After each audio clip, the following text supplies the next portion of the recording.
दोस्तों, देश में कुछ चीज़ें अभी भी इतनी गलत हो रही हैं, अगर वो समय पर नहीं सही की गई, तो जिन लोगों को लगता है कि ये हमारा अधिकार है, वही लोग शायद आगे आकर के आएँगे बाद में कि नहीं, ये जो अधिकार है, ये कहीं न कहीं उसका दुरुपयोग किया जा रहा है। लेकिन तब तक शायद बहुत कुछ बिगड़ चुका होगा समाज का। नमस्कार दोस्तों, मेरा नाम है शशि पांडे और आज बात करेंगे फिर से एक बार एससी एसटी एक्ट पर, जो कि बहुत सारे मामलों में झूठे तरीके से लगाया जाता है। आप सही मामलों में लगाइए, ठीक है, कोई तंग कर रहा है, कोई परेशान कर रहा है तो लगाइए, वो बहुत सही है। लेकिन जहाँ पर सिर्फ़ और सिर्फ़ अपनी खुन्नस निकालने के लिए, अपनी दुश्मनी निकालने के लिए, अपनी बात मनवाने के लिए जहाँ पर इस तरीके से उसका दुरुपयोग हो, वहाँ पर निश्चित रूप से सोचने वाली बात है। ज़्यादा दूर नहीं जाऊँगी, अभी हमारे सामने बंगाल का जो चुनाव है और उसका रिज़ल्ट है, वो सामने है। कहीं न कहीं एकजुटता आपको दिखानी पड़ेगी जब कहा जाता है कि मतलब बाहर देशों से लाए जा रहे हैं, मुस्लिम लाए जा रहे हैं और मुस्लिम ऐसा कर रहे हैं, मुस्लिम ऐसा कर रहे हैं, बाहर देशों की बात कर रही हूँ। जो अंदर हो रहा है, वो तो अंदर चल ही रहा है, जो हम 2 समुदायों के बीच में जो घमासान चल रहा है, वो तो चल ही रहा है। जो बाहर से बुलाए जाते हैं, वो कितने खतरनाक होते हैं हमारे देश के लिए।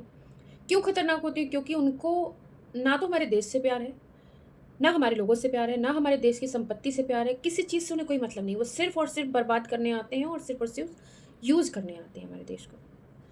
ऐसे में जब कोई बात होती है, जैसे मान लीजिए हम बंगाल की बात मैं कर रही हूँ, तो बंगाल में जब उन्होंने देखा कि नहीं, ये तो मतलब अब अगर इस बार नहीं जीते तो रहना मुश्किल हो जाएगा, लोगों का रहना मुश्किल हो ही गया था।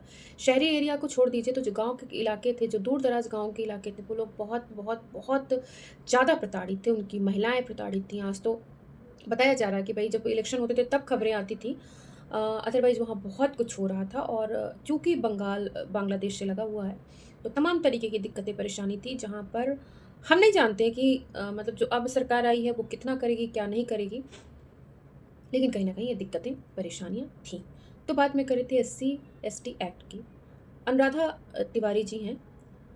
वो राष्ट्र के बारे में बोलती हैं, देश की भलाई के बारे में बोलती हैं और उनका मुझे पूरा प्रकरण डीप में तो नहीं पता, बस मुझे ये पता है कि वो राष्ट्र के लिए बोलती हैं और राष्ट्र को समर्पित हैं वो। और इसके बाद उनके अकाउंट से या उनको काफ़ी गालियाँ दी गई और जब उन्होंने इसका विरोध किया, तो उनके ऊपर एससी-एसटी एक्ट लगाया गया और बताया जा रहा है कि जो आयोग है, उसने वहाँ से ये चीज़ आई है, शायद लगाने की बात आई है कि वहाँ से एक्ट लगेगा। दोस्तों, ये बहुत ही चिंतनीय विषय है। जिनको ये लगता है कि हम इसको करके और हम विजय पा रहे हैं या हमने बहुत कुछ हासिल कर लिया, और कुछ लोग लगातार ये ज़हर घोल रहे हैं। अगर समाज में एक वर्ग की ज़रूरत नहीं है, तो दूसरे वर्ग को भी, सामान्य वर्ग को भी उतनी ही ज़रूरत नहीं है। उस वर्ग की, अगर उसको लगता है, उसको कहीं न कहीं अगर ये डाउट है, गलतफ़हमी है कि ये हमारे बगैर नहीं है, तो सामान्य वर्ग को भी किसी की ज़रूरत नहीं है। मतलब समाज में किसी को असल में किसी को किसी की ज़रूरत नहीं है और अगर कहा जाए तो सबको सबकी ज़रूरत है। और जब ख़ास करके जब 2 समुदायों के बीच में, जब 2 धर्मों के समुदायों के बीच में जब दंगे होते हैं, लड़ाइयाँ होती हैं या आप जब रहते हैं, वहाँ पर आपको समझ में आता है कि ये जो हम हमारा हमारा जो कर रहे हैं, ये कहीं न कहीं बहुत नुकसानदायक है। अभी तो नहीं, और अभी शायद जो अपने आप में हैं, उनको लगता है कि नहीं, हम तो सबसे बड़ा लालच ये है कि नौकरियाँ मिल रही हैं। ठीक है, नौकरियाँ मिल रही हैं, कोई बात नहीं। नौकरियों तक भी कोई बात नहीं है, आप लीजिए नौकरियाँ, लेकिन बात जहाँ पर आ रही है कानून के दुरुपयोग की, वहाँ पर सँभल जाइए, वहाँ पर सँभलना ज़रूरी है और सरकारों को भी संज्ञान लेना बेहद ज़रूरी है। जो ये एक टर्म कंडीशन दी गई है ना वहाँ पर कि पहले गिरफ्तारी और फिर जाँच।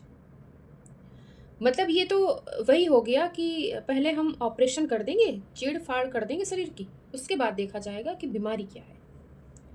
तो ये जो एक तरीके का जो ट्रीटमेंट मिला हुआ है, इसको जो सोच रहे हैं कि हमें हथियार मिला हुआ है,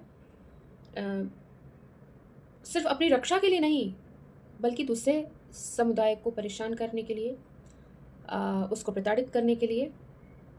और ऐसे समाज नहीं चलेगा, समाज बिल्कुल भी नहीं चल पाएगा। जिस दिन ये भी बँट जाएँगे और बाहरी ताकतें जो हैं, अगर थोड़ी-सी भी अगर समझ को विकसित किया जाए, तो जो बाहरी ताकतें हैं, वो कहीं न कहीं भारत को तोड़ने के प्रयास में ही हैं।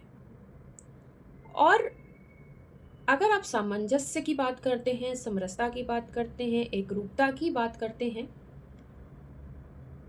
तो साथ में बात करनी चाहिए और बात ये करनी चाहिए कि जो भी हमारे देश में आर्थिक रूप से कमज़ोर है, जो भी, अब पता चलता है जिनके घरों में 3-3 4-4 आईएएस हैं, पीसीएस हैं, गाँव के गाँव आईएएस पीसीएस हो चुके हैं, उनको आरक्षण की क्या ज़रूरत है?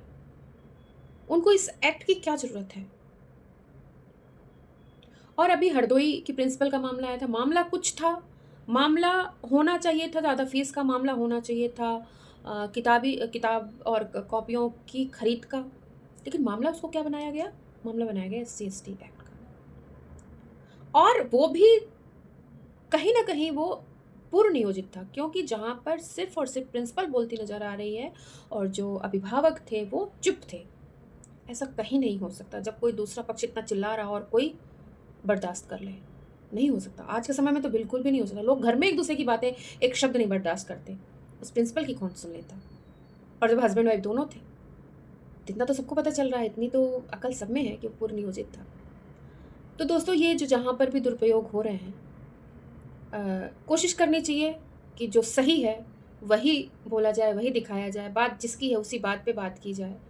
वरना एक दिन बंगाल जैसे हालात सभी देखेंगे, आज नहीं तो कल। और तब आप होश में आएँगे, तब कोई फ़ायदा नहीं होगा उस होश में आने का, क्योंकि बहुत कुछ बिगड़ चुका होगा समाज का, बहुत कुछ बिगड़ चुका होगा। इस उसमें नहीं रहना चाहिए कि हमारे साथ नहीं है, हमारे साथ नहीं है, उसके साथ हमारे साथ नहीं है। सबका बिगड़ेगा, बिगड़ेगा तो सबका बिगड़ेगा। इसलिए इन सब पे रोक लगनी चाहिए, सरकारों को आगे आना चाहिए, लोगों को आना चाहिए, समाज सेवी संस्थाओं को आगे आना चाहिए और इस पर विचार करना चाहिए। आपको मेरा वीडियो कैसा लगा? कमेंट करके मुझे ज़रूर बताइएगा। सपोर्ट बनाए रखिए। धन्यवाद।